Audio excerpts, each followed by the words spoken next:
দর্শক ও শ্রোতা, আপনাদের সকলকে শুভেচ্ছা। বাংলাদেশ কলোকিয়ামের আলোচনার আসরে আপনাদের আমন্ত্রণ জানাচ্ছি। কানাডার টরন্টো থেকে আমি সৈকত রুশদী।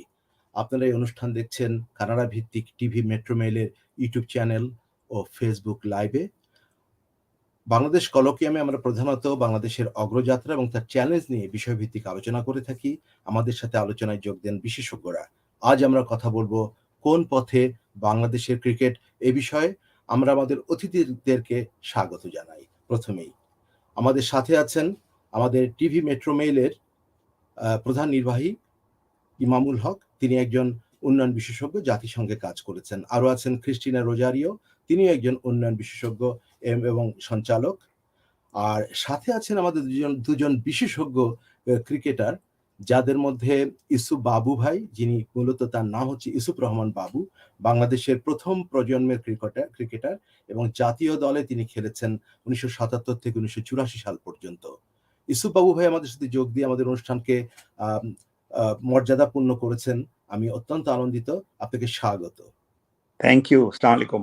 ওয়ালাইকুম সালাম। এবং ইউসুফ বাবু ভাই বিদেশে থাকেন দীর্ঘকাল ধরে, যুক্তরাষ্ট্রের অস্টিনে, এবং তিনি সেখান থেকে আমাদের সাথে যোগ দিয়েছেন। তিনি যে গভীরভাবে পর্যবেক্ষণ করেন তার একটি গ্রন্থ সম্প্রতি লর্ডসে গত 1 অক্টোবর তার প্রকাশনা উৎসব হয়েছে। বইটির নাম I on the ball, right?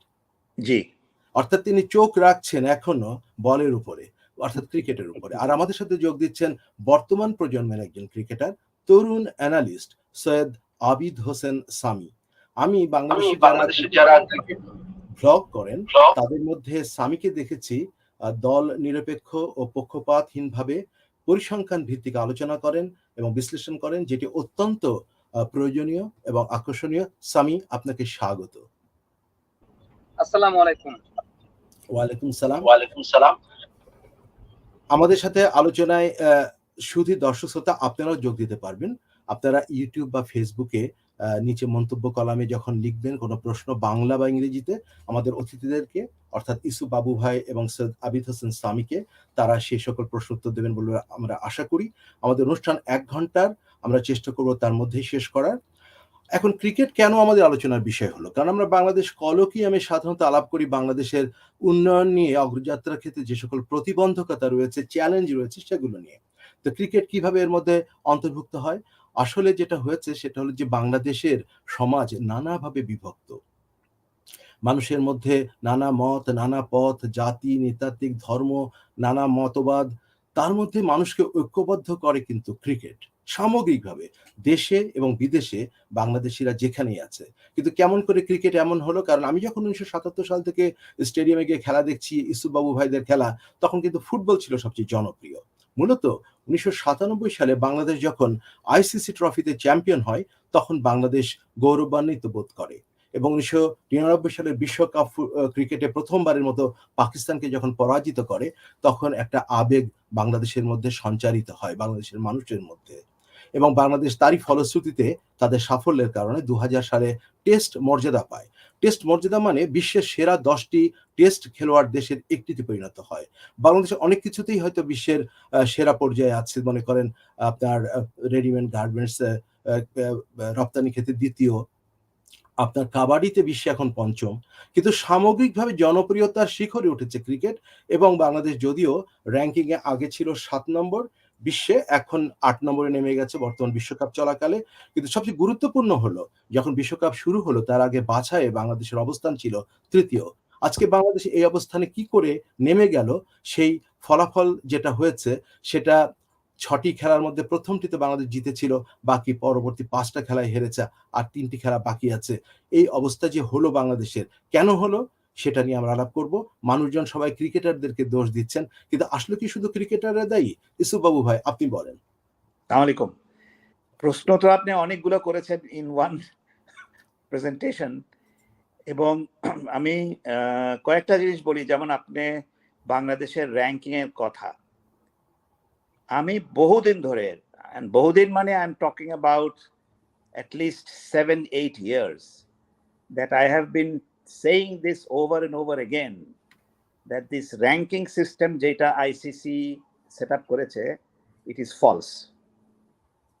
Because apni dharen যেমন লোয়ার টিয়ার টিমস, আমরা মনে করেন বাংলাদেশ বলেন, জিম্বাবুয়ে বলেন, ইভেন টু দি এক্সটেন্ট পাকিস্তানও এখন তাদের এই র্যাঙ্কিং রাখার জন্য তারা উইক টিমসের এগেনস্টে সিরিজ বেশি খেলে। And what they do is they play home series on doctored pitches. Therefore, আমাদের র্যাঙ্কিং, টিমের র্যাঙ্কিং, আচ্ছা আমি third, fifth, sixth, it is baseless. আপনাকে যখন র্যাঙ্কিং করতে হবে, then the opposition, everything has to be fair, everybody has to be ranked on the same playing field. এটা হয় না, যার জন্য সে for example Shakibul Hasan, internationally reputed cricketer. Do you think his ranking is genuine? I don't think so. And I'll tell you why. দেখবেন ওর statistics করে দেখেন, home সিরিজে বা weak teams plus his competition is with probably 4 or 5 players. কারণ all round আপনার কয়টা আছে? আপনি মনে করেন রবীন্দ্র জাডেজার মতন প্লেয়ার, ও যদি বেশিরভাগ খেলা জিম্বাবুয়ে, বাংলাদেশ এবং এদের সঙ্গে খেলতো, ওর মতন এত উইকেট, এত রান কেউ করতো না। সো এটা আমি জাস্ট এক্সাম্পল দিলাম। So the ranking system is false.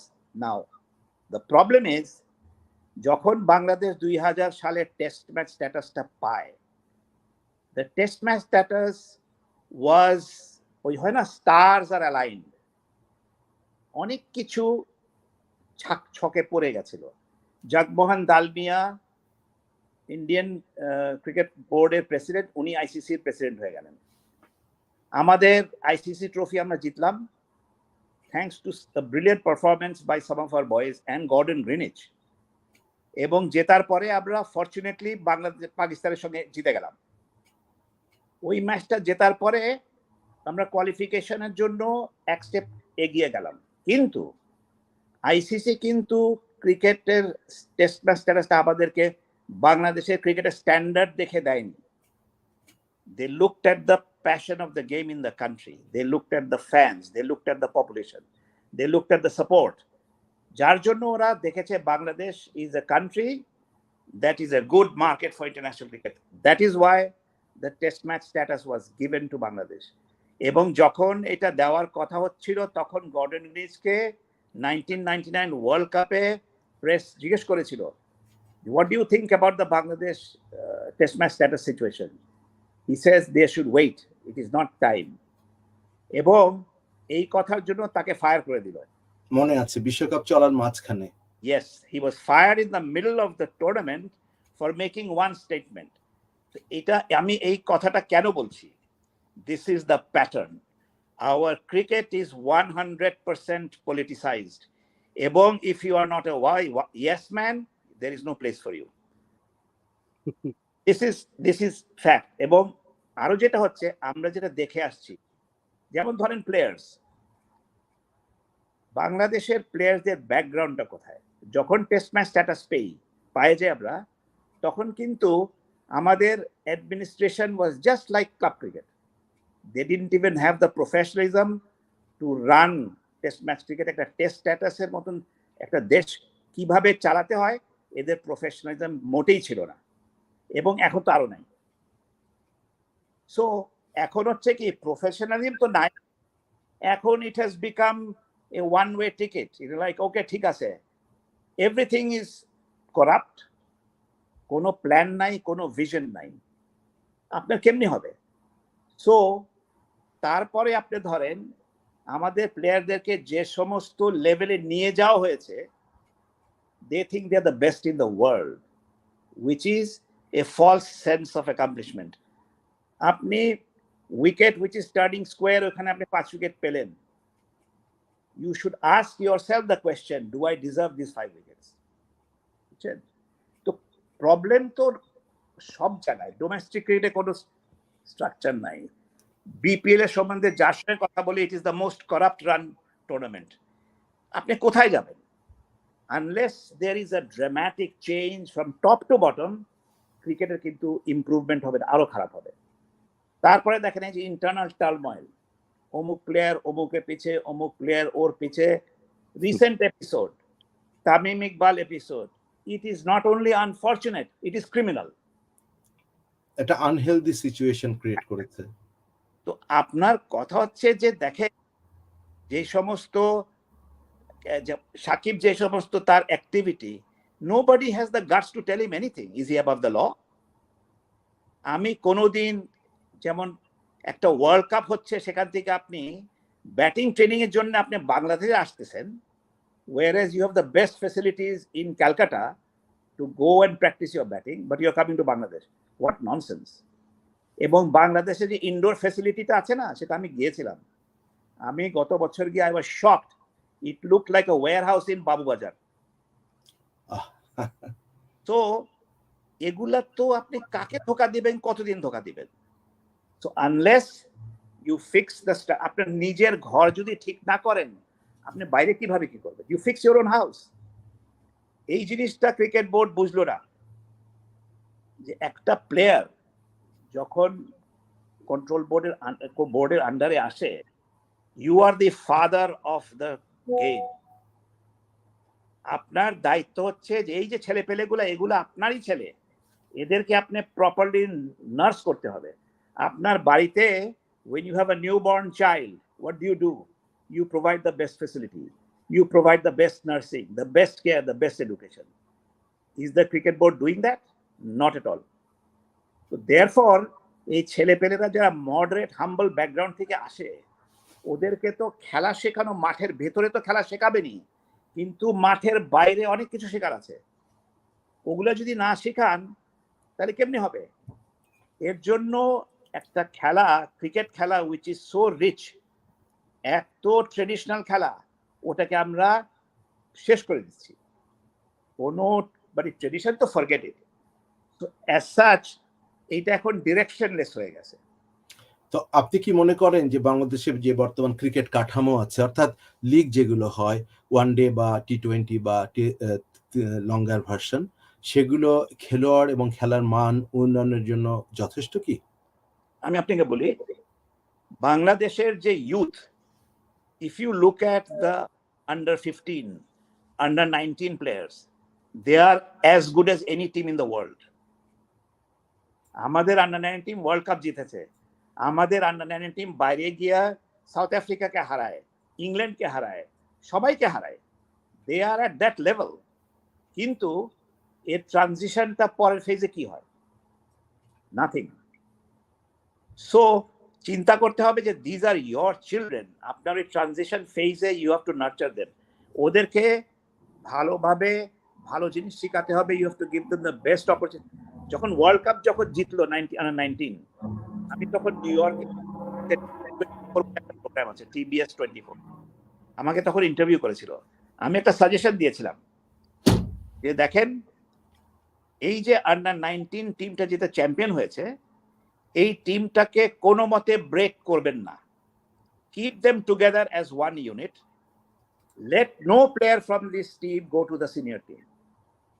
কারণ এই টিমটা has formed a combination of winning, world cup জিতছে, they trust each other, they believe in each other. এই টিমটাকে একসঙ্গে রেখে কোনো ডোমেস্টিক ওরা টিম হিসাবে খেলবে এবং সারা বছর ওরা বাইরে খেলবে। আপনি সাউথ আফ্রিকাতে খেলান ট্যুর, ইন্ডিয়াতে খেলান, শ্রীলঙ্কাতে খেলান, ইংল্যান্ডে খেলান। যখন একটা টিম বাংলাদেশে ট্যুর করবে, এই টিমের এগেনস্টে আপনি একটা 3 ডে ম্যাচ খেলাবেন, একটা 1 ডে ম্যাচ খেলাবেন। In 4-5 years time this team would replace your national team. কারণ হচ্ছে কি, যখনই এখান থেকে প্লেয়ার, আপনি অনেক প্লেয়ার তো দে গেট লস্ট, যে সমস্ত প্লেয়ার সিনিয়র টিমে চলে যায়, ওরা কিন্তু ওই সিনিয়র টিমের চক্করে পড়ে যায়। They don't have the freedom to express themselves. একটা ইয়াং প্লেয়ারকে আপনার ফ্রিডম দিতে হবে, বুঝলেন? আদারওয়াইজ ও কেমনে বলবে? যখন ন্যাশনাল টিমে চায়, এরা তো ভয় পেয়ে যায়, এরা বলে আমি যদি এটা না করি তো আমাকে ড্রপ করে দিবে।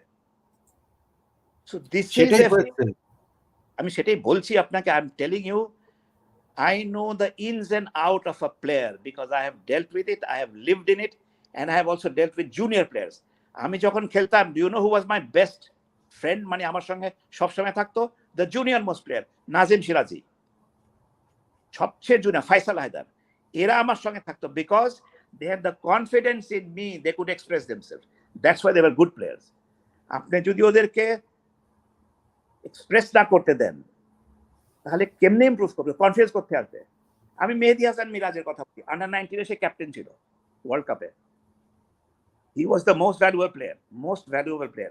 হি use to bat number 4 and then he used to bowl off spin. ওর ওয়ার্ল্ড কাপ আন্ডার 19 সেঞ্চুরি আছে। যখন ন্যাশনাল টিমে গেল ওকে ফ্রন্ট লাইন বোলার বানিয়ে দিল, 8-9 নম্বর ব্যাটিং করে, তো খেলবে কি? All the time he has to bat with the tail. So instead of a batting all-rounder, he became a bowler. একটা সেকেন্ডলি, আপনি যখন এইখানে আমি বলছি there is no vision, there is no plan.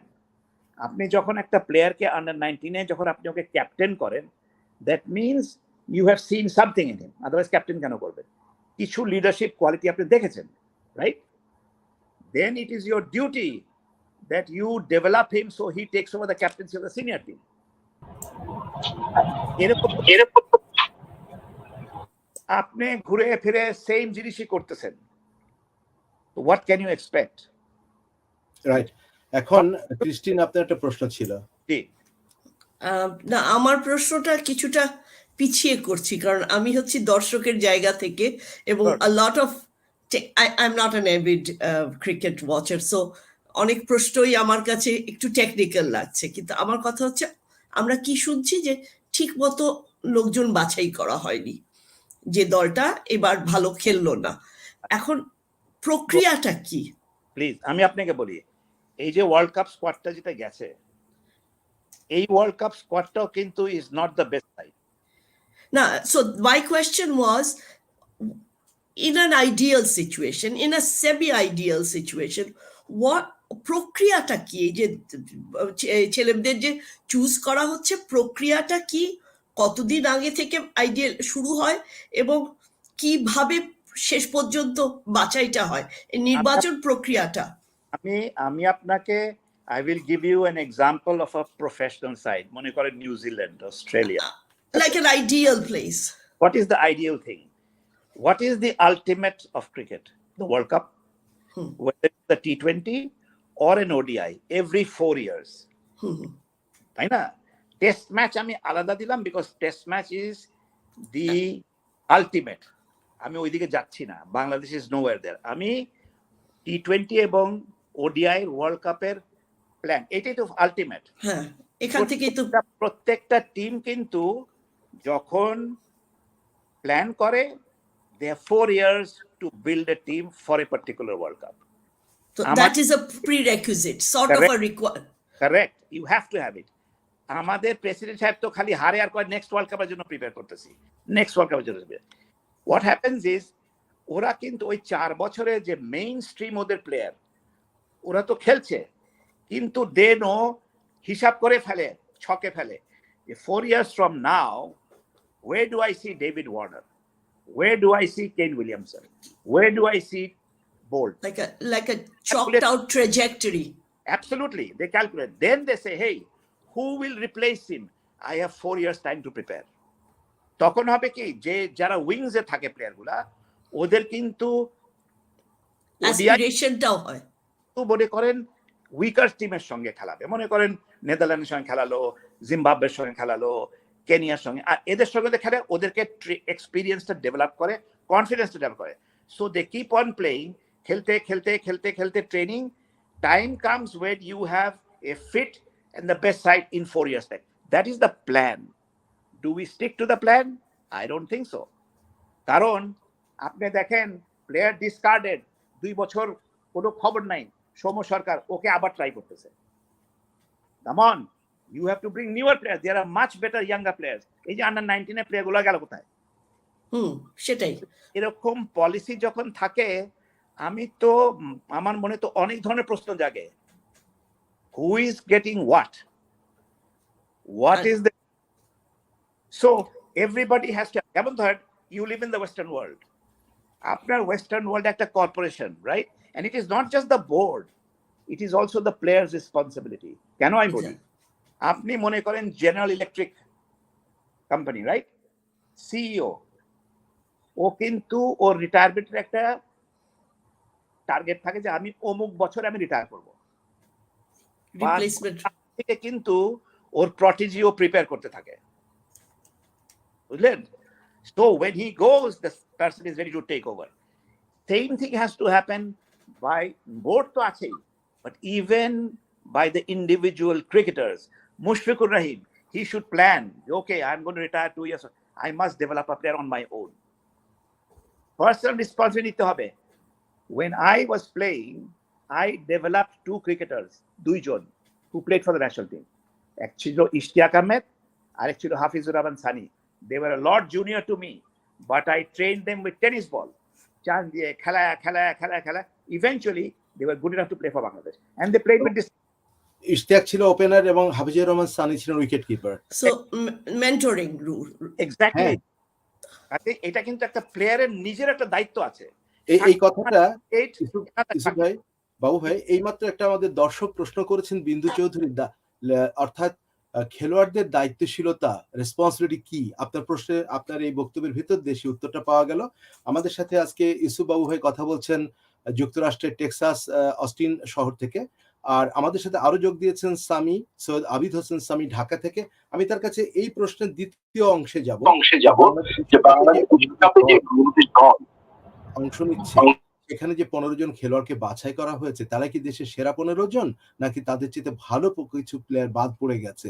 কম্বিনেশনটা কি ঠিক হয়েছে, নাকি একটু ব্যালেন্স নষ্ট হয়েছে? আপনার কি পরিসংখ্যান কি বলে? আচ্ছা, এই প্রশ্নের উত্তরটা আসলে অনেক ভাস্টলি উত্তর দিতে হবে। প্রথমত, ক্রিকেটের তো 2টা বিষয়, একটা হচ্ছে জাতীয় দল আর একটা হচ্ছে ডেভেলপমেন্ট প্রসিডিওর। এখন জাতীয় দলের জন্য প্লেয়ার প্রস্তুত করা হয় সেই ডেভেলপমেন্ট প্রসিডিওর থেকে, আন্ডার 14, আন্ডার 16, আন্ডার 18, আন্ডার 19, ওই জায়গা থেকে। এখন আপনার প্রশ্নের যে উত্তরটা, সেটা আমি যদি স্পেসিফিকলি দেই, তাহলে আমাদের এখানে একজন প্লেয়ার তানজিদ হাসান তামিম, আমি ওকে দোষ দিব না। ও কি আজ থেকে 6টা মাস আগে জানতো যে ও বিশ্বকাপ খেলতে যাচ্ছে? একটা বিশ্বকাপ খেলতে যাওয়ার আগে যে প্রিপারেশনটা প্রয়োজন, সেটা ফিজিক্যালি, মেন্টালি, ও তো জানতো না। আমি ব্যক্তিগতভাবে ওকে খুব ভালো মতো চিনি, ওকে আমরা টেক কেয়ার করেছি, বাট ও জানতো না যে ও বিশ্বকাপ খেলতে যাচ্ছে। এখন ও কেন বিশ্বকাপ খেলতে গেল, একটা কনসিকুয়েন্স তৈরি হলো আমাদের দেশের ক্রিকেটে। একটা কথা আছে যে আমরা বলি তো খেলাধুলা, আমাদের দেশে হয় কি, আসলে খেলার চাইতে ধুলার চর্চাটা অনেক বেশি, এবং খেলার যে প্রক্রিয়াটা, সেই খেলার প্রক্রিয়াটাকে আমরা নষ্ট করে ফেলছি আসলে ধুলার চর্চার মাধ্যমে। আপনি যে প্রশ্নটা করেছেন যে এরাই আমাদের সেরা খেলোয়াড় কিনা, ডেফিনেটলি 18 কোটি মানুষের মধ্যে এরাই আমাদের সেরা খেলোয়াড়। প্রবলেম ইজ, আমরা শুধুমাত্র জাতীয় দল কেন্দ্রিক চিন্তা করেছি। আমরা 2022-23 সাল পর্যন্ত বিশ্বকাপের যে কোয়ালিফাইং রাউন্ড ছিল, সেখানে টপ 3-তে গেছে, শুধুমাত্র একটা ইন্ডিভিজুয়ালিস্টিক চিন্তা করেছি, আমরা জাতীয় দল নিয়ে চিন্তা করেছি। এবং আমাদের সবচেয়ে বড় সমস্যা হয়েছে, বিশ্বকাপের আগে আমরা 2টা সিরিজ খেলেছি আয়ারল্যান্ডের সঙ্গে, যে 2টা সিরিজ আমাদেরকে একটা ফেক কনফিডেন্স দিয়েছে। আমরা মনে করেছি আমরা যে কম্বিনেশনে যাচ্ছি, এই কম্বিনেশনটাই পারফেক্ট, কিন্তু অপোনেন্টটা যে আয়ারল্যান্ড ছিল, আয়ারল্যান্ডের শক্তিমত্তাটা কেমন ছিল, আমরা সেই জায়গাটা আসলে ভাবি নাই। সো আমরা যে বিকল্প প্লেয়ার রেডি করব, খুব সিম্পল একটা ব্যাপার। এই তানজিদ হাসান তামিম বিশ্বকাপের আগে তার ম্যাচ খেলার অভিজ্ঞতা মাত্র 4টা।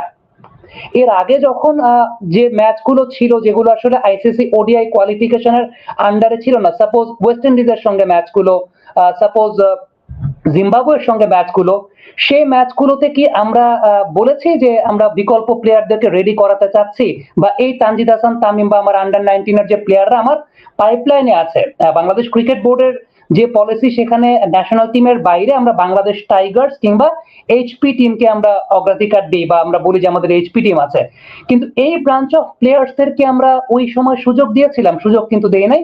অল অফ আ সাডেন যখন 6 মাস আগে আমাদের এরকম একটা সংকট তৈরি হলো, চন্ডিকা হাদুরা সিংহে আমাদের কোচিং প্যানেলে আসলেন, আমরা সামহাও একটা উইয়ার্ড কম্বিনেশনে খেলাতে গিয়ে এশিয়া কাপে দেখলাম যে একটা বড় ধরনের ভরাডুবি। ওই ভরাডুবির পর এখন আমাদের কোনো মতে একটা টিম দিতে হবে। আশেপাশে আপনি ব্যাকআপ প্লেয়ারের কথা যদি বলেন, প্রিমিয়ার ডিভিশন ক্রিকেট লিগে মোহাম্মদ নাইম শেখ রান পেয়েছেন, 900-র উপর রান করেছে, তাকে সুযোগ দেওয়া হয়েছে, তিনি ফেল করেছেন। এনামুল হক বিজয় 800-র উপর রান করেছেন, তাকে একটা ম্যাচ সুযোগ দেওয়া হয়েছে, সামহাও কোচের পার্সোনাল প্রেফারেন্সের মধ্যে তিনি পড়েন না, তাকে আর পরবর্তী সময় সুযোগ দেওয়া হয় নাই। আমাদের এখানে হয় কি, আপু যে প্রশ্নটা করেছিলেন যে আমাদের এখানে প্লেয়ারদের সিলেকশনের মানদণ্ডটা কোথায়, আমাদের সিলেকশনের মানদণ্ড দুইটা। একটা হচ্ছে আমাদের একমাত্র লিস্টে টুর্নামেন্ট, যেটাকে আমরা Dhaka premier division cricket league বলি। আরেকটা হচ্ছে আমাদের যে এইজ লেভেল ক্রিকেট, সেটা আন্ডার 19 টাকে আমরা প্রাইমারিলি ধরে আন্ডার 19 থেকে আমরা প্লেয়ারদেরকে এইচপি হাই পারফরমেন্স ইউনিটে নেই, সেখান থেকে আমরা এ টিমের খেলাগুলো দেই অথবা এইচপি এমার্জিং টিমের খেলাগুলো থাকে। এটাই আমাদের সিলেকশনের জায়গা। এখন সমস্যার জায়গাটা হচ্ছে, একটা ছেলে ঢাকা প্রিমিয়ার ডিভিশন ক্রিকেট লিগে 900 রান করলো, সিলেক্টররা খুব অবভিয়াস তাকেই দলে নেবে। এখন দলে নেয়ার পর সেই ছেলেটা যদি পায়ের নিচে মাটি খুঁজে না পায়, এখানে আসলে আপনি দোষটা কাকে দেবেন? দোষটা ডেফিনেটলি আপনার যে ঢাকা প্রিমিয়ার ডিভিশন ক্রিকেট লিগের মানটা, সেই মানে একটা প্রবলেম আছে। কারণ এইখানে একটা ছেলে 900 রান করে গিয়ে আন্তর্জাতিক ক্রিকেটে 30 রান করতে পারে না, দ্যাট মিনস আপনার এখানকার মানের সমস্যা আছে। দ্বিতীয়ত ব্যাপারটা যেটা, সেটা হচ্ছে আন্ডার 19 থেকে ন্যাশনাল টিম পর্যন্ত যে জায়গাটা, ইন্ডিয়াতে আপনি দেখবেন যে একই সঙ্গে ইয়াসাবি জয়সওয়াল গেছে ন্যাশনাল টিমে, একই সঙ্গে তানজিদ তামিম গেছে। ইয়াসাবি জয়সওয়াল গিয়ে প্রথম দিকে সেঞ্চুরি করছে, কারণটা কোথায়? আসলে আন্ডার 19 থেকে ন্যাশনাল টিমের মধ্যবর্তী যে জায়গাটা, সেই জায়গাটাতে ইন্ডিয়াতে আন্ডার 23 একটা ডোমেস্টিক কম্পিটিশন হয়, যেখানে একটা ছেলে বছরে 140টা ম্যাচ খেলে, লঙ্গার ভার্সন 140টা ম্যাচ খেলে 50 ওভার্স। আপনি এটা বিলিভ করতে পারবেন না যে ইন্ডিয়াতে আন্ডার 23 লেভেলে টোটাল 280টা ম্যাচ হয় কম্পিটিটিভ লেভেলে, যেগুলো তাদের প্লেয়াররা আন্ডার 19 থেকে ন্যাশনাল টিমে যাওয়ার আগ মুহূর্তে খেলে। ইভেন আন্ডার 19 এর যে ডোমেস্টিক লিগটা হয় তাদের, সেখানেও বছরে 154টা লিস্টে ম্যাচ, মানে 50 ওভারের ম্যাচ, এবং 152টা 4 দিনের ম্যাচ হয়।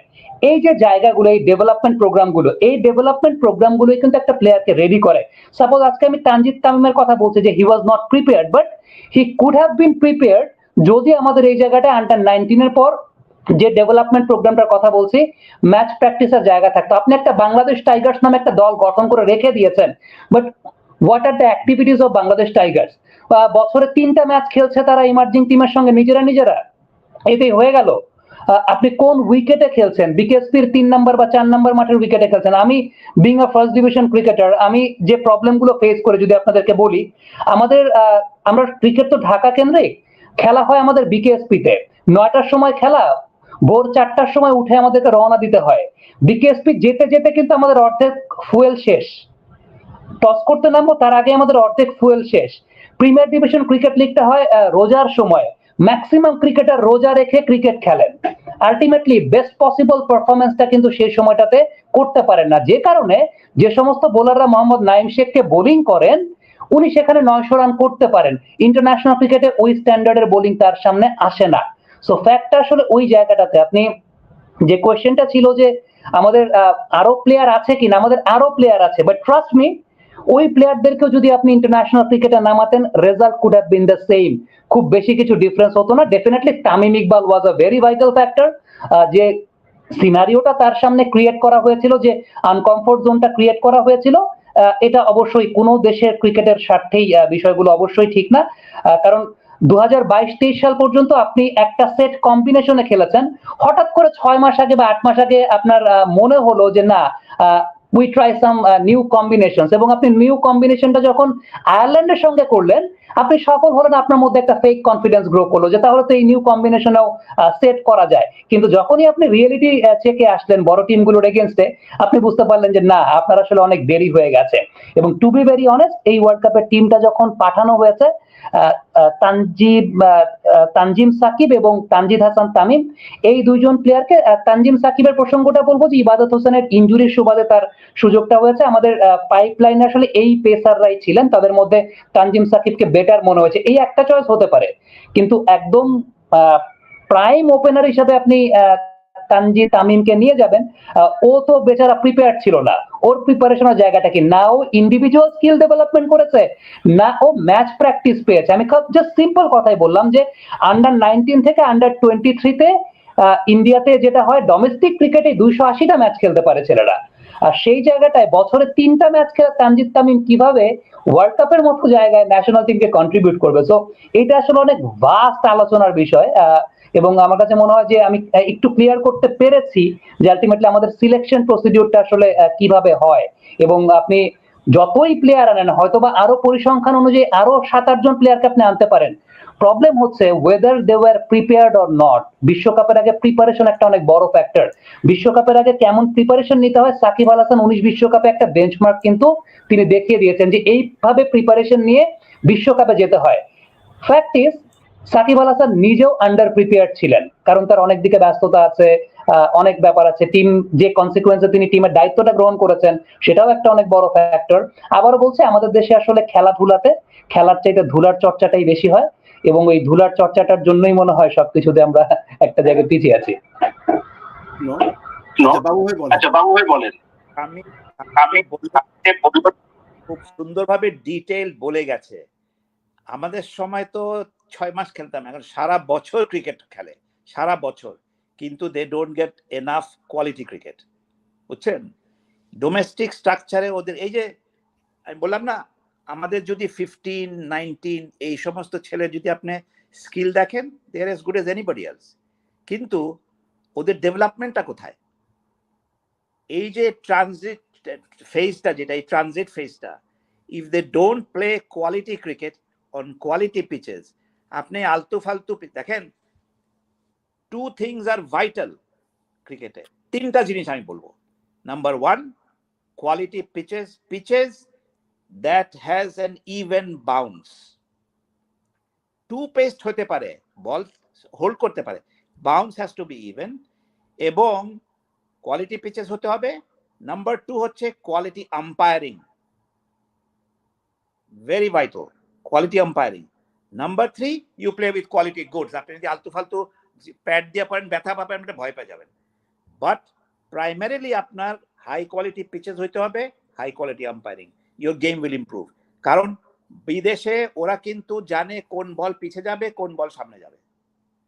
আমাদের পিচে you don't know, you don't no.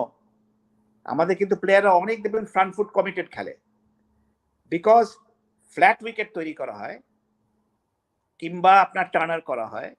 But আপনাকে তো 50-50 পিচ বানাইতে হবে, where the bowler has to be good enough to get wickets and the batsman has to be good enough to score runs. এগুলা যদি না করে, ওরা সবাই কিন্তু জানে, they know what to do, because এতদিন ক্রিকেটে আপনার ক্রিকেটের সঙ্গে জড়িত, দে ডেফিনেটলি নো।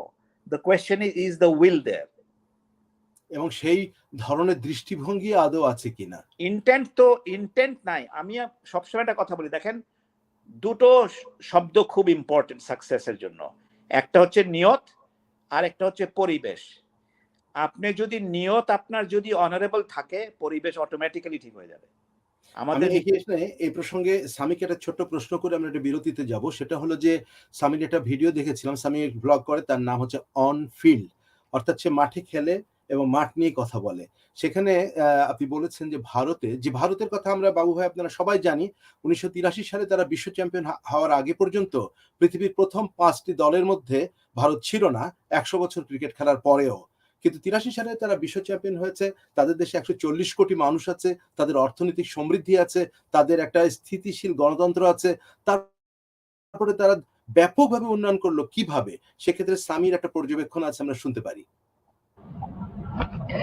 জি, আমি একটা এক্সাম্পল দিয়ে আসলে কথাটা শুরু করতে চাই। সেটা হচ্ছে, আমি যে ধরনের বোলিং করি, আমার বোলিং অ্যাকশনটাকে বলা হয় রং ফুটেড বোলিং অ্যাকশন। কিন্তু আমি যখন আন্ডার 14 বা আন্ডার 16 লেভেলে খেলতে গেছি, কোচদের কাছ থেকে শুনেছি ক্যাকড়া বোলিং অ্যাকশন। পার্থক্যের জায়গাটা আসলে এই জায়গাটাতে। আমরা ক্রিকেটিং টার্মে এই বোলিং অ্যাকশনটাকে বলি রং ফুটেড বোলিং অ্যাকশন, অর্থাৎ যে পাটা আমার সামনে পড়ার কথা সেই পাটা আমার সামনে পড়ছে না, আমার অন্য পাটা আমার ফ্রন্ট লাইনে পড়ছে, পেছনের পাটা আমার অন্যভাবে জাম্প করছে। সো এই যে জায়গাটা, আমরা এগুলোকে বলি আনঅর্থোডক্স কিংবা আনইউজুয়াল বোলিং অ্যাকশন। কিন্তু বাংলাদেশের কোচেদের কাছে বিষয়টা হচ্ছে ক্যাকড়া বোলিং অ্যাকশন। আমি এই এক্সাম্পলটা কেন দিলাম, গেম এডুকেশন বলে একটা কথা আছে ক্রিকেটিং কোচিং এর পরিভাষায়। Game education, game development. আপনি যদি ভালো কোচ তৈরি করতে না পারেন, আপনি ভালো প্লেয়ার তৈরি করতে পারবেন না। মডার্ন ডে ক্রিকেটটা এখন এত বেশি অ্যাডভান্স, মডার্ন ডে ক্রিকেটে বায়োমেকানিক্যাল ফ্যাক্টর একটা অত্যন্ত বড় বিষয়। আমাদের এই জায়গাটায় যে সমস্যাটা, আমাদের যে গেম এডুকেশন, যেটা বাংলাদেশ ক্রিকেট বোর্ডের গেম ডেভেলপমেন্ট, সেটা এখনো 90s এর ক্রিকেটের জায়গাতে পড়ে আছে। আজকে আপনি যখন দেখবেন যে আফগানিস্তানে প্লেয়াররা খুব আনইউজুয়াল অ্যাকশনের প্লেয়াররা, খুব আনঅর্থোডক্স প্লেয়াররা তাদেরকে প্রমোট করা হচ্ছে। সেই জায়গাটায় আমরা বাংলাদেশে এখনো খুব কনভেনশনাল ওয়েতেই পড়ে আছি। বাংলাদেশের ক্রিকেটে কোনো ছেলে যদি আন্ডার 14 লেভেলে এসে নেটে একটা গুগলি বল করে কোনো লেগ স্পিনার, তাকে জিজ্ঞেস করে কোচেরা যে তুমি কি অফ স্পিন করো নাকি লেগ স্পিন করো। কোন একজন স্পিনার যদি একটু জোরের উপর বল করে, তাকে জিজ্ঞেস করা হয় তুমি কি পেস বল করো। প্রবলেমটা ওই জায়গায় না যে সেই কোচরা দুর্নীতি করছেন, প্রবলেমটা হচ্ছে তাদের জ্ঞানের সীমাবদ্ধতার জায়গা। ভারতের এক্সাম্পলটা আমি যে কারণে দিয়েছিলাম তা হচ্ছে ইন্ডিয়া আজ থেকে 5-7 বছর আগে রাহুল দ্রাবিড় যখন তাদের ন্যাশনাল ক্রিকেট একাডেমির কোচ ছিলেন, তখন তিনি একটা কাজ করেছিলেন, তা হচ্ছে ইন্ডিয়াতে বছরে বিসিসিআই লিস্টেড 2040টার মতো ম্যাচ হয়। 2040টা বিসিসিআই লিস্টেড ম্যাচ হয়। এই 2040টা ম্যাচের জন্য অন্তত 1000 জন কোচের প্রয়োজন হয়, এবং শিক্ষিত দক্ষ কোচ যারা মডার্ন ক্রিকেট সম্পর্কে অনেক বেশি মাত্রায় হ্যাবিচুয়েটেড। অন্তত প্রায় 200-300 জন অ্যানালিস্ট, ভিডিও অ্যানালিস্টের প্রয়োজন হয় এই ম্যাচগুলোর জন্য। কারণ ইন্ডিয়া এখন জিনিসটাকে অন্যভাবে চিন্তা করে যে একটা ক্রিকেট ম্যাচ, তারা সেটা আন্ডার 14 বা 16 লেভেলের হোক না কেন, there should be proper video analyst with the team, proper cricketing coach যিনি ওই বাচ্চাদের nutrition, biomechanical factor, workload management সবকিছু সম্পর্কে তিনি অবগত থাকবেন। সরি টু সে, আমি যে 3টা টার্ম বললাম, বায়োমেকানিক্যাল ফ্যাক্টর, ওয়ার্কলোড ম্যানেজমেন্ট, বাংলাদেশের আই ক্যান গ্যারান্টি ইউ একদম best of the best coaches যারা আছেন তারা এই টার্মগুলো জানেন না, তারা এই টার্মগুলো বলতে পারবে না, কারণ আমরা সেগুলোর ভুক্তভোগী। টু বি ভেরি অনেস্ট, আমাদেরকে এরকম হয় এনসিএল এ একদিনে 130 ওভার একজন পেস বোলারকে বোলিং করতে হয়, 130 বল বোলিং করতে হয়। যে এখানে ক্রিকেট অস্ট্রেলিয়ার একটা কারিকুলামে আমি পড়েছিলাম যে সপ্তাহে যদি কোনো একজন পেস বোলার 170টার বেশি বল করেন, সপ্তাহ হিসাব করা 4 দিনে 170টার বেশি বল করেন, তার ইনজুরিতে পড়ার সংখ্যা থাকে। ওই জায়গাটায় আমরা একদিনে 130টা বল করাচ্ছি একটা পেস বোলারকে এনসিএল এ। সো এগুলো কিন্তু অনেক বড় ফ্যাক্টর। ইন্ডিয়া যে কাজটা করেছে, রাহুল দ্রাবিড় এনসিএর ডিরেক্টর হওয়ার পর তিনি কোচ তৈরি করেছেন, পারাস মামরে, রমেশ পাওয়ার, বিক্রম রাঠোর, এই কোচদের আন্ডারে তারা গেম এডুকেশনটাকে অনেক ডেভেলপ করেছেন। ইন্ডিয়াতে একজন কোচ আছেন, তার নাম আতুল গায়কোয়াড, তিনি ইল্লিগাল বোলিং অ্যাকশনের উপর পিএইচডি করেছেন। তাদের লেভেলটা আপনি একটু চিন্তা করে দেখেন যে পিএইচডি করেছেন একজন লেভেল 4 কোচিং করা কোচ। সো ফ্যাক্টটা ওই জায়গাটাতেই যে আপনি যদি ভালো কোচ তৈরি করতে না পারেন, তাহলে যেটা হয় যে আপনি ভালো প্লেয়ার তৈরি করতে পারবেন না। ভালো কোচ বলতে এডুকেটেড কোচ, শিক্ষিত কোচ। কারণ একজন শিক্ষিত কোচ বুঝবেন যে ওয়ার্কলোড ম্যানেজমেন্টটা কি। আমি জাস্ট সিম্পল একটা কথা বললাম, আমরা ওয়ার্কলোড ম্যানেজমেন্টের যে কাজটা করা হয় সেটা 742 মডিউলে। 742 বলতে সপ্তাহ 7 দিন, 4 দিন একজন পেস বোলার বোলিং করবেন, তাও টানা 2 দিনের বেশি বোলিং করবেন না। এটা একদম বেসিক একটা মডিউল। সেই জায়গাটায় বলা হয় যে 742 মডিউলে 170টার বেশি বল করলে একটা পেস বোলারের ইনজুরিতে পড়ার আশঙ্কা বাড়ে। সেখানে আমি এনসিএল এ আমার একটা পেস বোলারকে 130টা 140টা করে বল করাই, কারণ যারা কোচ আছেন ওই পর্যায়ে তারা জানেনই না এই ব্যাপারটা, একটা পেস বোলারের ওয়ার্কলোড ম্যানেজমেন্টের জায়গাটা কিরকম ব্যাপার রয়েছে। সো ওই যে জিনিসটা বললাম যে আপনি যদি এডুকেটেড হন, আপনি তখন বলবেন যে এই বোলারটার বোলিং অ্যাকশনটা রং ফুটেড বোলিং অ্যাকশন। রং ফুটেড বোলিং অ্যাকশন থেকে কিভাবে প্রোডাক্টিভিটি বের করতে হয় ইন্ডিয়া সেটা করে দেখিয়েছে। শিবিল কৌশিক নামে ইন্ডিয়াতে আইপিএল খেলা একটা বোলার আছে, তিনি রং ফুটেড বোলিং অ্যাকশন। ইভেন আপনি যদি বলেন কুলদীপ যাদব, তারও একটা রং ফুটেড বোলিং অ্যাকশন ছিল, সেটাও তারা ম্যানেজমেন্ট করে সেই জায়গাটা খেলিয়েছে। আর বাংলাদেশে এই রং ফুটেড বোলিং অ্যাকশনের নাম হচ্ছে ক্যাকড়া বোলার। ক্যাকড়া বোলার বাদ দাও। সো ফ্যাক্টটা আসলে ওই জায়গাটাতে যে আপনি কোচিং মডিউলটা, গেম এডুকেশনটা যদি ডেভেলপ করতে না পারেন, আমাদের গেম ডেভেলপমেন্টটা, সরি টু সে, আমরা এখনো আমাদের কোচেরা সে 90s এর বেসিকে, 90s এর যে গেম এডুকেশন ছিল সেখানেই পড়ে আছে। এখানে আসলে আমাদের কোচদেরও দোষ দিয়ে লাভ নেই, কারণ বাংলাদেশের ক্রিকেটে যারা ক্রিকেট খেলতে আসেন তাদের সোশো ইকোনমিক্যাল ব্যাকগ্রাউন্ডটা আসলে সবার কিন্তু ওই রকম আপ টু দ্য মার্ক থাকে না। এটা টু বি ভেরি অনেস্ট, তাদের একাডেমিক ক্যারিয়ারটা অত বেশি ভালো থাকে না যে হয়তোবা তারা নিজের উপর নিজে ইনভেস্ট করে ওই যে কাজটা করতে পারবেন। আমি হয়তোবা করতে পেরেছি, আমার একাডেমিক ব্যাকগ্রাউন্ড আমাকে সাপোর্ট করেছে, যে কারণে আমি হয়তোবা বায়োমেকানিক্স নিয়ে পড়াশোনা করি, আমি হয়তোবা ওয়ার্কলোড ম্যানেজমেন্ট নিয়ে পড়াশোনা করি। কিন্তু সমস্যার জায়গাটা হচ্ছে যে একমাত্র আমাদের বাংলাদেশে হয়তোবা নাজমুল আবেদিন ফাহিম স্যার এবং সারোয়ার ইমরান স্যার ছাড়া ওই যে বায়োমেকানিক্স নিয়ে পড়াশোনা করার জন্য যে ইংরেজির বেসিক দক্ষতাটা থাকা প্রয়োজন, ওইটা হয়তোবা 95% কোচের নাই।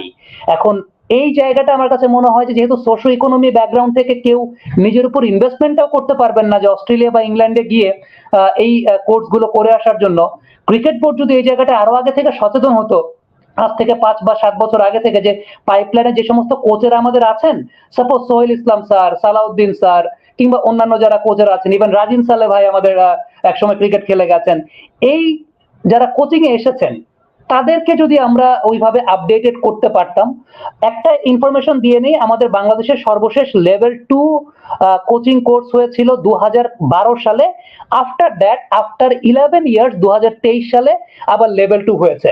তাহলে কিভাবে আপগ্রেডেশনটা হবে? 2012 সালে যে সমস্ত কোচেরা লেভেল 1 কোর্স করে দেন কোচ হয়েছেন, এই 11 বছরে তাদের কোনো আপডেটেড কোনো ব্যাপার নাই। থাকতো, যদি পকেটে পয়সা থাকতো, সোশ্যাল ইকোনমি ব্যাকগ্রাউন্ড ভালো থাকতো, অস্ট্রেলিয়া বা ইংল্যান্ডে গিয়ে তারা করে আসতে পারতেন, কিন্তু সবার তো ব্যাপারটা সেরকম না। তো যে দেশে আলটিমেটলি ক্রিকেটে একটা লেভেল 1 এর পর লেভেল 2 হতে 11 বছর সময় লাগে, এই 11 বছরে টু বি অনেস্ট ইন্টারন্যাশনাল এরিনার ক্রিকেট অনেক এগিয়ে গেছে, এবং আমরা আসলে এই 11 বছরে অনেক পুরোপুরি 11 বছর কি 21 বছর পিছিয়ে গেছে। এটা আমার কাছে মনে হয় এটা দেশের ক্রিকেটের পার্সপেক্টিভের জায়গা থেকে। বাবু ভাই যে কথাটা বললেন যে উইকেটের কথাটা, ডেফিনেটলি আমি একটু অ্যাড করে দিই। সেটা হচ্ছে রহমানুল্লাহ গুরবাজকে আমি যখন 2020 সালের বিপিএল এ প্রথম দেখি, আমি ওকে নেটে বোলিং করছিলাম, ওকে আমি বিট করতে পারছিলাম না। তো নাফিস ইকবাল ভাইকে আমি জিজ্ঞেস করলাম যে ভাই, এই ব্যাটসম্যানকে বিট করা যায় না কেন? নাফিস ভাই বললেন ওর লেন্থ খুব ভালো পিক করে। এই যে একটা টার্ম আমি বললাম যে লেন্থ খুব ভালো পিক করতে পারে, এই লেন্থ ভালো পিক করাটা আসে কোত্থেকে? আপনি যখন বেটার উইকেটে খেলবেন, আপনি জানবেন যে আপনার কোন বলটা ফ্রন্ট ফুটে যেতে হবে, কোন বলটা ব্যাক ফুটে যেতে হবে। আমি মুখস্থ আমাদের ন্যাশনাল কালার ব্যাটসম্যানদেরকে বিট করতে পারবো, কারণটা হচ্ছে আমি জানি তাদেরকে কোন লেন্থে বোলিং করলে তারা কিভাবে বিট হবেন, কারণ আমাদের প্লেয়াররা লেন্থ পিক করতে পারে না। সো আফগানিস্তানের রহমানুল্লাহ গুরবাজ, যিনি এখন হয়তো বা শাইনিং স্টার ইন্টারন্যাশনাল ক্রিকেটে, বাট ব্যাক ইন 2019 আমি তাকে দেখেছিলাম যে ও তখন থেকে লেন্থ খুব ভালো পিক করতে পারে, ওকে নেটে বিট করা যায় না। তো এগুলো আসলে অনেক ব্যাপার আছে, অনেক ডিপলি অ্যানালাইসিসের জায়গা আছে, যেগুলোতে মনে হয় আমরা মানে পিছিয়ে আছি। এটা বলতে বলতেও আসলে খুব কষ্ট লাগে, খারাপ লাগে। বাট পুরো ক্রিকেটটা যদি আপনি ডেভেলপমেন্ট প্রসিডিউর থেকে চিন্তা না করেন, শুধু ন্যাশনাল টিম নিয়ে, আপনি হয়তো এই যে সাকিব ভাই, তামিম ভাই, মুশফিক ভাই, রিয়াদ ভাই চলে যাবে, আফটার দ্যাট আপনার পাইপলাইনটার কি অবস্থা? এশিয়ান গেমসে মালয়েশিয়ার সঙ্গে 120 চেস করতে গিয়ে আমরা বুঝতে পেরেছি যে what's the condition of our pipeline. So this is the fact আমার কাছে মনে হয়। আমার মনে হয় ইমামুল হক একটা প্রশ্ন করবেন, যেহেতু আফগানিস্তান প্রসঙ্গ এসেছে। ইমাম, আপনার প্রশ্ন ছিল।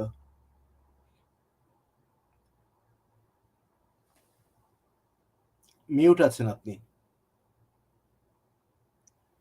আমার আসলে বেশ কয়েকটি প্রশ্ন ছিল, আমি লিখেও নিয়ে এসেছিলাম, কিন্তু আমি এত সুন্দর করে ইউসুফ বাবু এবং সামি অনেক কিছু এক্সপ্লেন করেছেন, আমি একটু নিজেও এম্বারাস ফিল করছি এখন যে আমি কি প্রশ্ন নিয়ে এসেছিলাম, এখন তো অন্য প্রশ্ন করতে ইচ্ছা করছে। এখন আমার মনে হচ্ছে আমি একটু ছোট্ট করে বলি, সামির যে আন্ডারস্ট্যান্ডিং একজন ফার্স্ট ডিভিশন ক্রিকেট প্লেয়ার হিসেবে, ওর যেই মানে বোধ আমি দেখলাম, আমার কাছে তখন মনে হচ্ছে যে আমরা আলোচনা করেছি, বাবু ভাই বলেছেন যে আসলে প্লেয়ারদের চেয়ে সমস্যাটা হচ্ছে ম্যানেজমেন্টে, ভিশনে, অ্যাপ্রোচে। সামি যদি বুঝতে পারে একজন ইয়াং প্লেয়ার হিসেবে যে খেলছে, ম্যানেজমেন্টে তো আমরা দেখি যে অনেক পুরনো খেলোয়াড়, এবং তারা কেন এই জিনিসটা বোঝেন না, এবং ম্যানেজমেন্টের এই যে অনেক রকমের দুর্বলতা, ভিশনের অভাব, এর উত্তরণের উপায়টাই আমি জিজ্ঞেস করতে চাই। প্রসঙ্গ ছিল যেটি ইঙ্গিত করেছেন সৈকত রুশদি, যে আফগানিস্তান, আমার একটি ব্যক্তিগত প্রশ্ন ছিল, আমি আফগানিস্তানের কিছু প্লেয়ারের সঙ্গে কথা বলেছি ক্রিকেট এবং ইয়ের আপনার কি বলে গলফের, তারা বলেছেন, আমি জেনে খুব মানে অবাক হয়েছি, তাদের ওখানে মাঠ নেই, গলফের কোনো ফিল্ড নেই। তখন আমার এবং বাংলাদেশে এসে চ্যাম্পিয়ন হয়, কিন্তু তারা গলফ টুর্নামেন্টেও আমি দেখেছি। তখন আমার মনে হলো যে যেই দেশে কোনো ইনফ্রাস্ট্রাকচার নাই তারা এরকম পারফর্ম করে, আর যেই দেশে অনেকদিন ধরে ইনফ্রাস্ট্রাকচার তৈরি হয়েছে তারা ফেল করছে, এর পেছনে বড় কোনো কারণ আছে। এই কারণটি যদি একটু, এই কারণ থেকে মুক্তির উপায় যদি ইউসুফ বাবু ভাই একটু কিছু বলেন। আপনাকে একটু জি আনমিউট করতে হবে। হ্যাঁ, ও এখন শোনা যায়? ঠিক আছে। জি, আমি বললাম না একটা শব্দ, নিয়ত। আপনার নিয়ত যদি ভালো না থাকে, আপনি অন্য কথা কেমনে চিন্তা করবেন, তাই না? আমাদের এই যে স্বামী যে কথাগুলো বলল, এগুলা সব technical step by step development program, বুঝলেন? আপনার একটা ফাস্ট বোলার বোলিং করতেছে, every little detail is taken into account. Or run up, or gather, or delivery, or সবকিছু ফলো থ্রু, কত ব্যাক, সবকিছু ওরা স্টেপ বাই স্টেপ হিসাব করে তারপরে যেই জায়গাটা ফিক্স করতে হয় ওরা ওই জায়গাটা ফোকাস করে ফিক্স করে। Same thing with everybody. আপনি ব্যাটসম্যান বলেন, বোলিং বলেন, প্রত্যেকটা ডিপার্টমেন্টের you have to technically look at the problem and then solve it.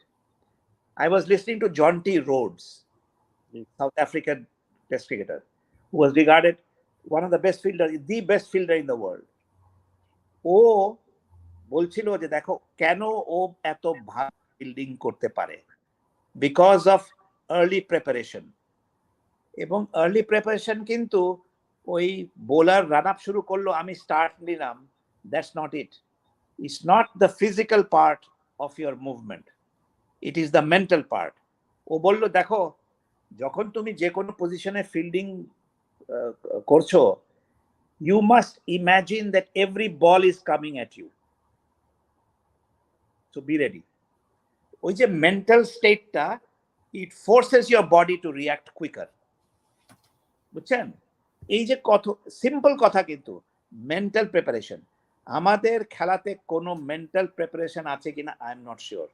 Otherwise নেদারল্যান্ডের সঙ্গে 230 রান আপনার চেস করলে, 230 run target, 4.5. Why do you have to play on boundaries? Why can't you just play ones and twos? The match is yours.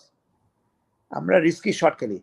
Other than Mushfiq who got a beauty, সবাই তো wicket আমরা দিয়ে দিলাম, দরকার ছিল না, এই ম্যাচটা আমরা আরামসে জিততে পারতাম। তো মেন্টাল অ্যাপ্লিকেশনটা খুব critical. What your role is on a given day at a given time, you must know your role and you must apply that. অ্যাপ্লিকেশনটা যদি না হয় না, আপনি যতই ট্রেনিং করেন, যতই প্র্যাকটিস করেন, স্কিল তো থাকবে, your physically fit, but mental ফিটনেসটা ইজ ভেরি ক্রিটিক্যাল। আমার বইতে কিন্তু একটা জায়গায় একটা প্যারাগ্রাফ আছে, written by John Wooden. John Wooden is perhaps the most successful college basketball coach in the world. ও ইউনিভার্সিটি অফ ক্যালিফোর্নিয়া লস অ্যাঞ্জেলেসের হেড কোচ ছিল। ওর হাত দিয়ে some of the best basketball players আপনার তৈরি হয়েছে, লু অ্যালসেন্ডর, কারিম আব্দুল জব্বার, এরকম টপ কোয়ালিটি এনবিএ প্লেয়ার্স ওর কলেজ থেকে। ও একটা কথা বলেছিল, দেখো ফিজিক্যাল ফিটনেস তো আছে, but physical fitness is useless without mental fitness, বুঝলেন? এই প্রসঙ্গে ইউসুফ ভাই, আপনি পয়লা অক্টোবরে যে বই লঞ্চিং এ গিয়েছিলেন এমসিসিতে লর্ডসে, সেখানে আপনি মিট করলেন গর্ডন গ্রিনিজের সাথে এবং জহির আব্বাসের সাথে। আপনি যখন 1977 থেকে 84 সাল পর্যন্ত বাংলাদেশ জাতীয় ক্রিকেট দলের খেলোয়াড় ছিলেন, তখন আপনার সমসাময়িক খেলোয়াড়, আপনারা খেলেছেন তাদের সাথে। তখন আপনারা পেশাদার ছিলেন না, আপনারা ম্যাচ ফি ছাড়া তেমন কোনো পয়সা পেতেন না, এবং ম্যাচ ফি পরিমাণ ছিল খুবই কম, কিন্তু আপনাদের ছিল কমিটমেন্ট, দেশপ্রেম বোধ এবং তীব্রতার।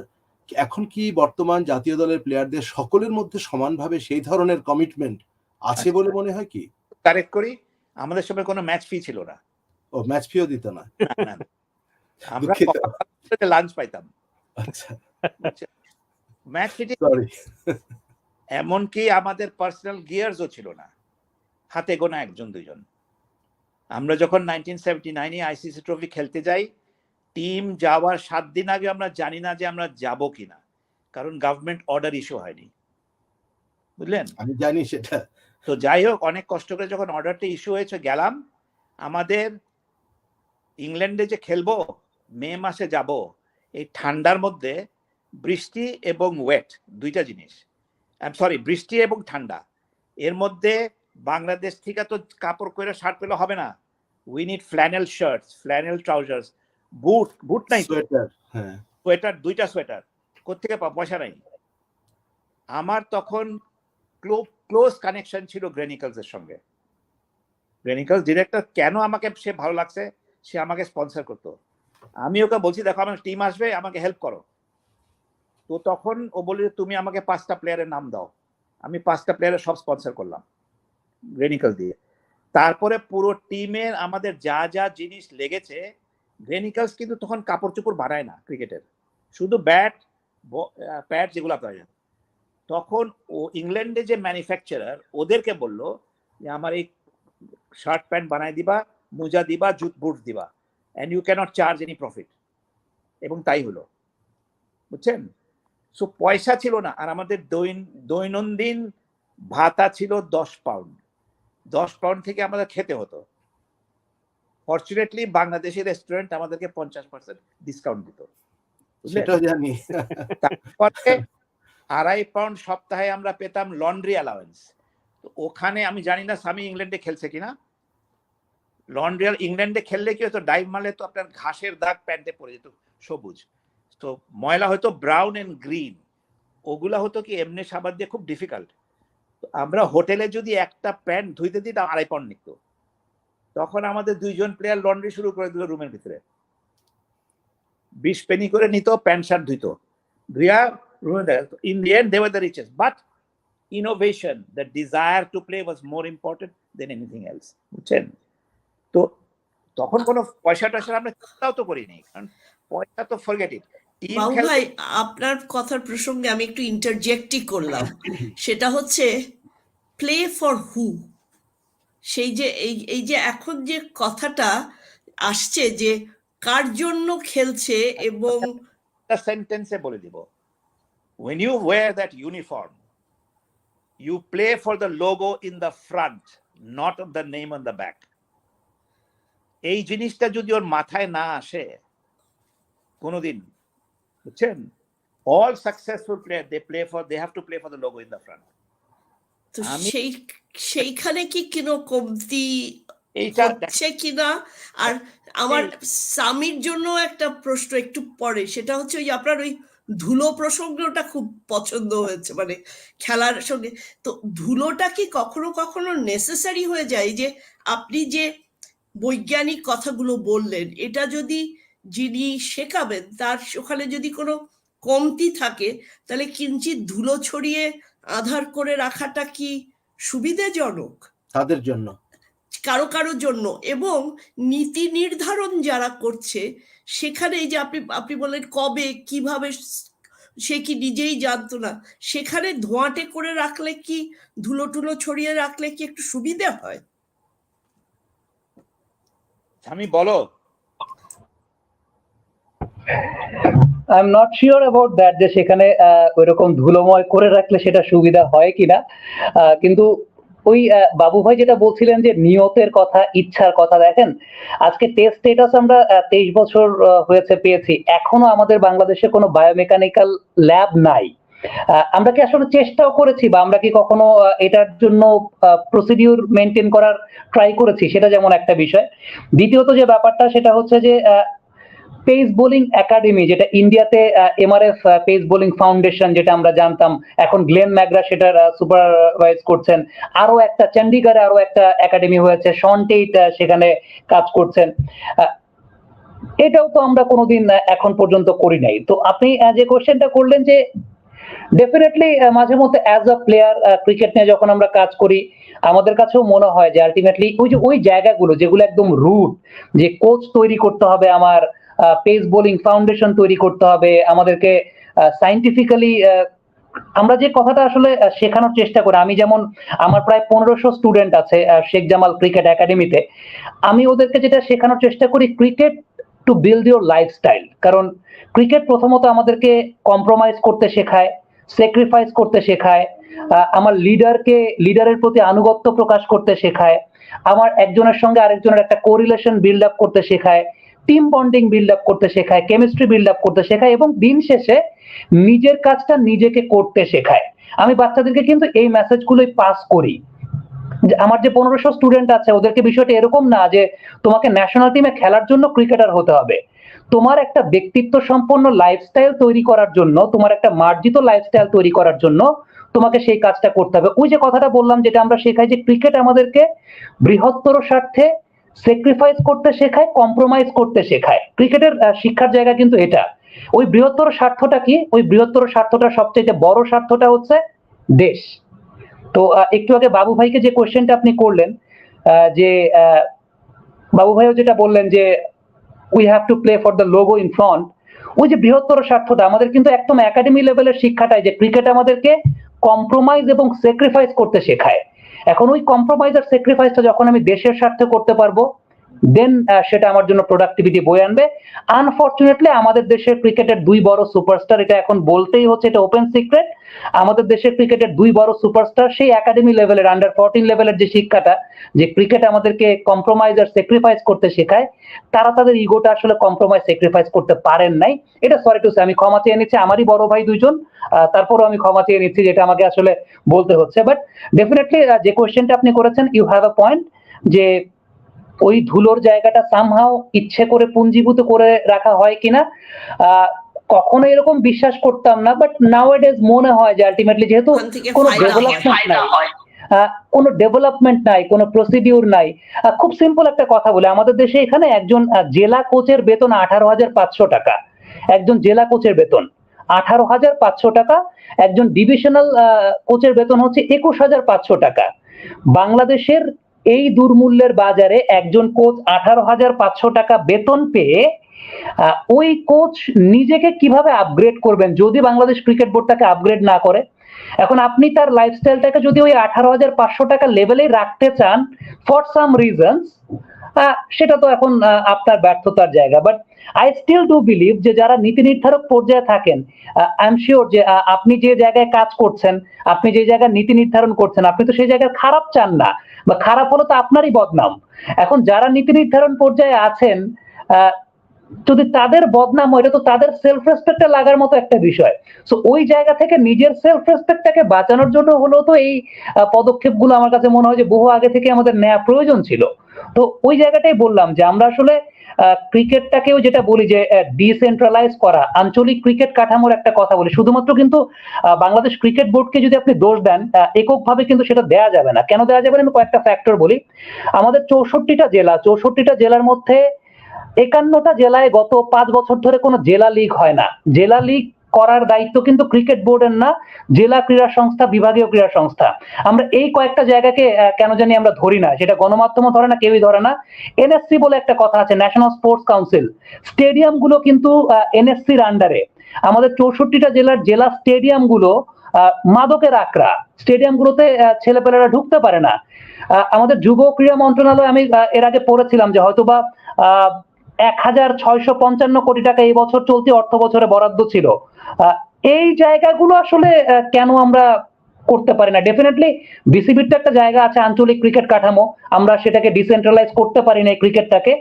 সেই সঙ্গে সঙ্গে আজকে যে ছেলেটা রংপুরে থাকে, যে ছেলেটা লক্ষ্মীপুরে থাকে, যে ছেলেটা নোয়াখালীতে থাকে, সেই ছেলেটার কেন ঢাকায় এসে আমার কাছে শেখ জামাল ক্রিকেট একাডেমিতে প্র্যাকটিস করতে হয়? কেন নোয়াখালী বা লক্ষ্মীপুরে ক্রিকেট ফ্যাসিলিটি থাকবে না? এই জায়গাগুলো কিন্তু যুব ক্রীড়া মন্ত্রণালয়, এনএসসি কিংবা জেলা বিভাগীয় ক্রীড়া সংস্থারও কাজ আছে। ঢালাওভাবে যদি আমি বলি যে বাংলাদেশ ক্রিকেট বোর্ডে 900 কোটি টাকা আছে, ডেফিনেটলি তারা তাদের জায়গাটায় পুরোপুরি fail, no doubt about that. কিন্তু তার থেকেও বিগার কনটেক্সটে এনএসসির কথা যদি আমরা ভুলে যাই, যুব ক্রীড়া মন্ত্রণালয়ের কথা ভুলে যাই, জেলা ক্রীড়া সংস্থা, বিভাগীয় ক্রীড়া সংস্থার কথা ভুলে যাই, এই পয়েন্টগুলো আমরা কেউ কেন রেজ করি না আমি আসলে বুঝতে পারি না। কারণ স্টেডিয়াম গুলো কিন্তু জেলা ক্রীড়া সংস্থার সম্পত্তি, জেলা লিগ গুলো যেগুলো বলছে, আজকে মাননীয় প্রধানমন্ত্রীর এলাকা গোপালগঞ্জ, সেই গোপালগঞ্জ থেকে গত রাতে আমাকে ছেলেরা ফোন দিয়েছে, 10 বছর হয় গোপালগঞ্জে কোনো জেলা লিগ হয় না।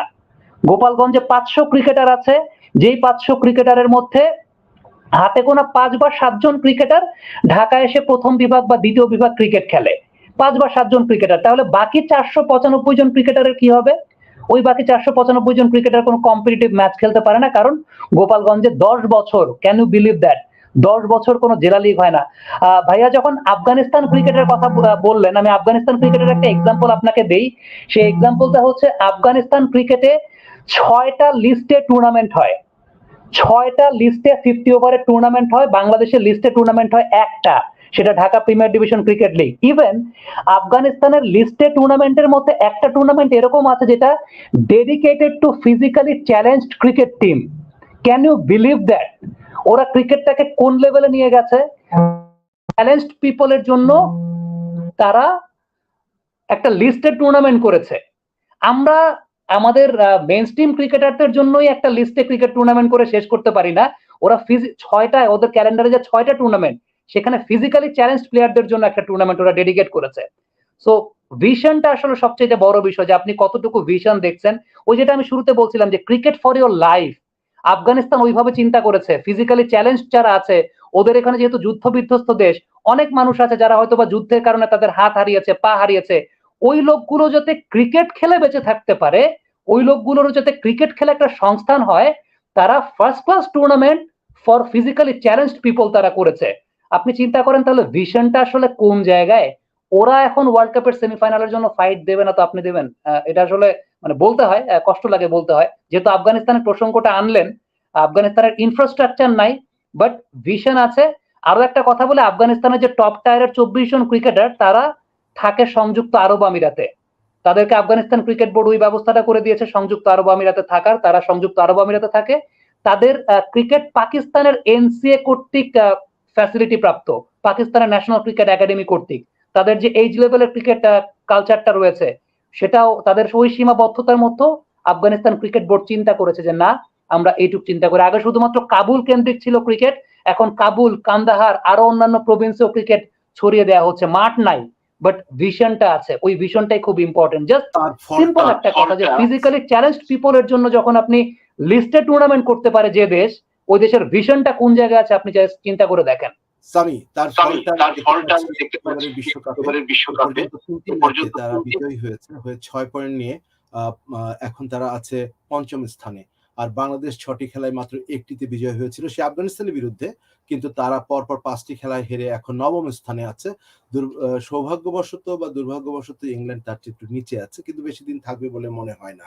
10টা দলের মধ্যে 10 নম্বরে চলে যেতে পারে বাংলাদেশ। কিন্তু আজকে কয়েক ঘন্টা পরে আমরা অনুষ্ঠানের শেষ পর্যায়ে চলে এসেছি। আমাদের শেষ প্রশ্নের করতে যাচ্ছি আমি দুজনকেই, ইউসুফ বাবু ভাইকে এবং সামিকে। প্রথমে সামি বলবেন, সেটা হলো যে বাংলাদেশের কয়েক ঘন্টা পরে যে খেলাটা আছে পাকিস্তানের সাথে আজকে, এবং 4 তারিখে খেলা হবে আপনার 6 তারিখে খেলা হবে বাংলাদেশের দ্বিতীয়, যেটা শ্রীলঙ্কার বিরুদ্ধে, অর্থাৎ এটা ছিল আমাদের, এটা হবে 8ম খেলা, এবং 9ম খেলা হচ্ছে আপনার 11 তারিখে অস্ট্রেলিয়ার বিরুদ্ধে।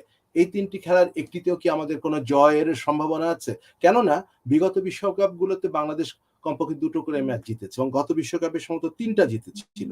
তো এই ক্ষেত্রে আমাদের কি আর কোনো জয়ের সম্ভাবনা আছে? এক প্রশ্ন আপনি বলবেন এবং বাবু ভাইয়ের কাছে শুনতে চাই। আর দ্বিতীয় এবং শেষ প্রশ্ন হলো, একই সাথে করে দিচ্ছি, সেটা হচ্ছে আগামী 5 থেকে 10 বছরের মধ্যে বাংলাদেশ কি, বাবু ভাই কালকে আমাকে একটা কথা বলেছিলেন, বাংলাদেশের যে প্রতিভা আছে বাংলাদেশ টপ 5 এ থাকতে পারে, আদৌ কারো তার সম্ভাবনা আছে কি? প্রথমত ওয়ার্ল্ড কাপের প্রসঙ্গটা বলি, এটা তো আসলে অন এ গিভেন ডে যে টিমটা বেটার প্ল্যান এক্সিকিউট করতে পারবে সেই টিমটাই ভালো করবে। এখন টিমটার যে মেন্টাল কন্ডিশন আছে, সেই মেন্টাল কন্ডিশন থেকে আসলে বাউন্স ব্যাক করাটা ডিফিকাল্ট। আমি তো ব্যক্তিগতভাবেও জানি যে টিমটা এখন কোন মেন্টাল স্টেট অফ মাইন্ডে আছে, ডিফিকাল্ট। বাট তারপরও ডেফিনেটলি দেশের জন্য যখন খেলবে সেই চেষ্টাটা তো অবশ্যই করতে পারবে। পাকিস্তান এই টুর্নামেন্ট ওয়াইজ একটু দুর্বল প্রতিপক্ষ, but on a given day তারাও জ্বলে উঠতে পারে। Sri Lanka definitely they are also in bad patch. তো আমার কাছে মনে হয় এই 2টা ম্যাচকে টার্গেট করাটা খুবই ইম্পর্টেন্ট, কারণ অন্তত তো আপনার একটা মিনিমাম রেজাল্ট নিয়ে আসতে হবে ওয়ার্ল্ড কাপের জন্য। 2টা ম্যাচ যদি জিততে পারে নেক্সট, সেটাও একটা অনেক বড় বিষয়। আর আজ থেকে 5-10 বছরের যে ভিশনের কথাটা বললেন, অবশ্যই আমাদের দেশের ক্রিকেটারদের মধ্যে সম্ভাবনা আছে, কিন্তু এই সম্ভাবনাটা তখনই পরিস্ফুটিত হবে যখন আপনি তাদেরকে ওই ফ্যাসিলিটিটা দেবেন যে তারা ম্যাচ খেলতে পারবে। আমি খুব সিম্পল আপনাকে একটা কথা বলি, আমাদের ক্রিকেটটা যেহেতু ঢাকা কেন্দ্রিক, আমি আজকে আমার একাডেমির বাচ্চাদেরকে নিয়ে ঢাকায় একটা ম্যাচ খেলতে চাই, একটা 20 ওভারের ম্যাচ খেলতে চাই যেখানে 65-70 মিটার্সের বাউন্ডারি থাকবে। আমি পাবো না, ঢাকা শহরে আমার ওই মাঠ নাই। আমাকে যেতে হবে ঢাকা থেকে অন্তত 30 বা 40 কিলোমিটার দূরের কোনো একটা জায়গায়, যেখানে গিয়ে আমি ওদেরকে ম্যাচ খেলাতে পারবো। সো এই যেগুলো আমি বললাম যে সবার একটা কম্বাইন্ড এফোর্ট খুব জরুরি, সেটা যেমন বাংলাদেশ ক্রিকেট বোর্ডের, ঠিক তেমনি ভাবে আমাদের জেলা ক্রীড়া সংস্থা, বিভাগীয় ক্রীড়া সংস্থা, এনএসসি, প্রত্যেকের। আমার কাছে মনে হয় যে after the world cup it's high time প্রত্যেকটা গভর্নিং বডি একসঙ্গে আসলে চিন্তা করে এই জায়গাগুলো নিয়ে। ক্রিকেট ইনফ্রাস্ট্রাকচার, ইউসুফ বাবু ভাই যেটা বলছিলেন যে জাগমোহন ডালমিয়া আমাদেরকে টেস্ট স্ট্যাটাস পাওয়াতে সহযোগিতা করেছিলেন, বাট আমার কাছে মনে হয় যে ওই টেস্ট স্ট্যাটাস পাওয়াটা ইট ওয়াজ বিট আর্লি, কারণ প্রপার ক্রিকেটিং ইনফ্রাস্ট্রাকচার এই 23 বছরে এখন যেটা আমরা পাচ্ছি, মানে দেখছি, যেটা আমাদের কাছে মনে হচ্ছে, আমরা আমাদের ইন্ডিয়ান ফ্রেন্ড বা অন্যান্য দেশের ইংল্যান্ডের ফ্রেন্ডদের সঙ্গে, আমি যখন ওয়েন পার্নেল, আমার ব্যাচমেট, আমি ওয়েন পার্নেলের সঙ্গে যখন কথা বলি, পার্নেলের কাছ থেকে আমি ওদের ক্রিকেট ইনফ্রাস্ট্রাকচার সম্পর্কে যা জানি, আমার কাছে মনে হয় যে আমাদের 10%ও নাই। তার মানে ব্যাক ইন 2000 সেই ইনফ্রাস্ট্রাকচার আরো ছিল না, সেটা তো আর আমরা দেখি নাই, বলতে পারবো না। সো আমার কাছে মনে হয় যে এই টোটাল বিষয়গুলো নিয়ে আমাদের সততার সঙ্গে নিষ্ঠার সঙ্গে লেটস ওয়ার্ক অল টুগেদার, এটাই মনে হয় সবচেয়ে গুরুত্বপূর্ণ বিষয়। আই এম ভেরি সরি, আমাকে আসলে লিভ করতে হচ্ছে, আমার একটা শর্ট টাইম হয়ে গেছে। আপনাকে এই কথাগুলো বলবার জন্য আমরা আশা করি আপনার মতো যে ক্ষুরধার ক্রিকেট মস্তিষ্কগুলো আমাদের ভবিষ্যতে পথ দেখাবে। এখন বাবু ভাই আপনার মন্তব্য শুনবো। সামি, আপনাকে ধন্যবাদ।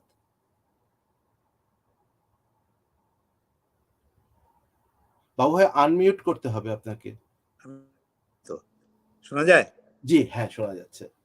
একটা লিমিটেড ওভার ক্রিকেটে যে কোনো দিন যে কোনো দল জিততে পারে, কিন্তু কোন দলটা জিতবে, যে দলটা আত্মবিশ্বাস নিয়ে মাঠে নামবে যে আজকে আমরা জিতবো, তারপরে সেই আত্মবিশ্বাসের পেছনে তার 150% এফর্ট দিবে, তাহলে you will get result. Pakistan is a disjointed team, বুঝলেন? পাকিস্তানের উপর অনেক প্রেশার, তো কাজেই এটা একদম কেউ বলতে পারবে না স্ট্রেট কাট যে পাকিস্তান আমাদেরকে ইজিলি হারিয়ে দিবে। ওই যে বললাম না, they must play according to the situation এবং মেন্টাল অ্যাপ্লিকেশনটা পারফেক্ট হতে হবে, then we can beat Pakistan.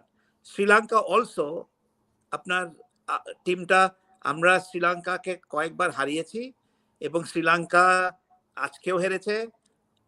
there's every possibility that we can beat Sri Lanka. তো আমরা যদি আরো দুটো ম্যাচ জিততে পারি, কিছুটা মান ইজ্জত মানে নিয়ে উইল কাম ব্যাক।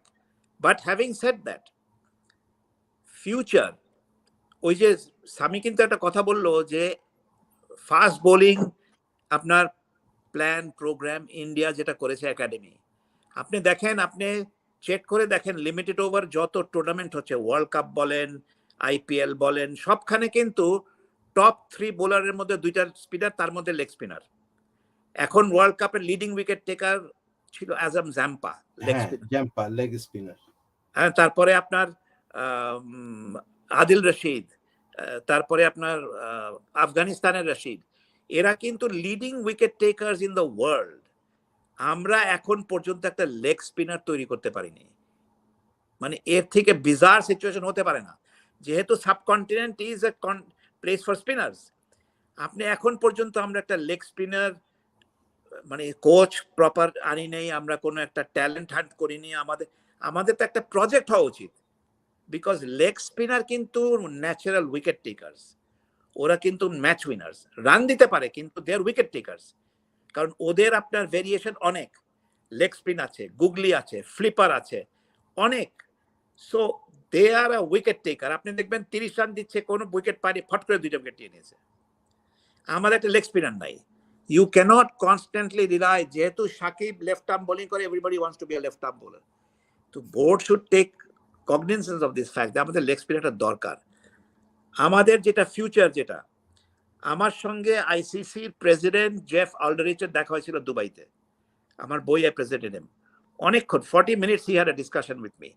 আমাকে উনি একটা প্রশ্ন করেছিলেন, কোয়াইট এম্বারেসিং, বাট উনি বইটা দেখে বললেন, ইউসুফ তোমার বইটাতে তো ক্লিয়ারলি বোঝা যায় বাংলাদেশের ক্রিকেট হিস্ট্রিটা কত রিচ, কিন্তু আমাকে বলো 20 years have gone by, why are you still struggling? বুঝলেন? সো এটা যদি আমরা যদি এটা ইফ উই ডোন্ট আন্ডারস্ট্যান্ড এবং আমাদের যদি প্ল্যান না থাকে, whether it is a fast bowling academy, a leg spinning academy, we are easily capable. আমি বলি আমরা টপ 5-এ we can be there, but আমাদের তো প্রপার প্ল্যানিং হতে হবে, তাই না? সো ওইগুলো জিনিস না থাকলে তো you're wasting your time. ওই যে test match status too early, আমিও বলেছি we were not ready, এবং আমরা টেস্ট ম্যাচ কান্ট্রি হওয়ার পরে আমরা ক্লাব ক্রিকেটের মধ্যে সবকিছু চালিয়েছি। they had no experience যে একটা টেস্ট ম্যাচ দেশ কিভাবে চলে, প্রফেশনালিজম, ওগুলো তো ছিল না। এখন তো আরো না, হঠাৎ করে অত পয়সা চলে আসছে। যখন পয়সা আসছে তখন যত ওই মৌচাক হয় না, মধুর জন্য সব চলে আসলো, and cricket was finished, বুঝছেন? সো এটার থেকে কিভাবে বার হব, I have no idea.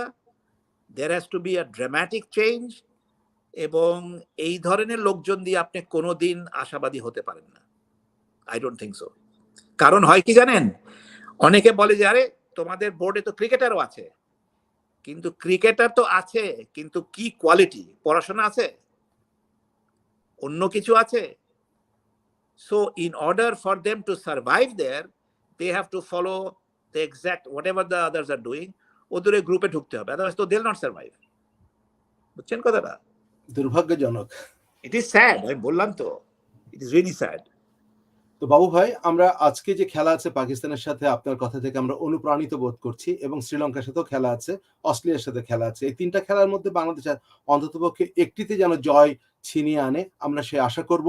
সে আশা নিয়ে এবং আগামী 5-10 বছরের মধ্যে বাংলাদেশের ক্রিকেট কাঠামোর উন্নয়ন ও নেতৃত্বের পরিবর্তনের মধ্য দিয়ে যদি উন্নয়ন হয়, একটি স্থিতিশীল উন্নয়ন দেখতে চাই। কেননা আমি আগেই বলেছি, বাংলাদেশের মানুষকে সবচেয়ে বেশি ঐক্যবদ্ধ করে দেশে কিংবা বিদেশে ক্রিকেট। সেই আবেগের জায়গাটা, প্যাশনের জায়গাটা হচ্ছে ক্রিকেট।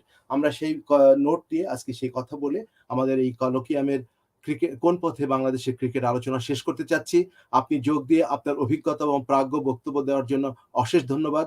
আমরা অত্যন্ত আনন্দিত যে আপনি আমাদের সাথে কিছুটা সময় ক্রিকেট নিয়ে বলতে পেরেছেন এবং আমরা সেটা মানুষকে জানাতে পেরেছি। সামির অ্যানালাইসিস আমার কাছে খুব ভালো লেগেছে, এবং ইমামুল হক এবং ক্রিস্টিনা, আপনাদের সকলকে ধন্যবাদ। সবাইকে বাংলাদেশ কলোকিয়াম এবং টিভি মেট্রো মেইলের পক্ষ থেকে ধন্যবাদ জানিয়ে শুভরাত্রি আমাদের টরন্টো থেকে এবং উত্তর আমেরিকা থেকে। ধন্যবাদ। Thank you for having me. জি, থ্যাংক ইউ। Thank you.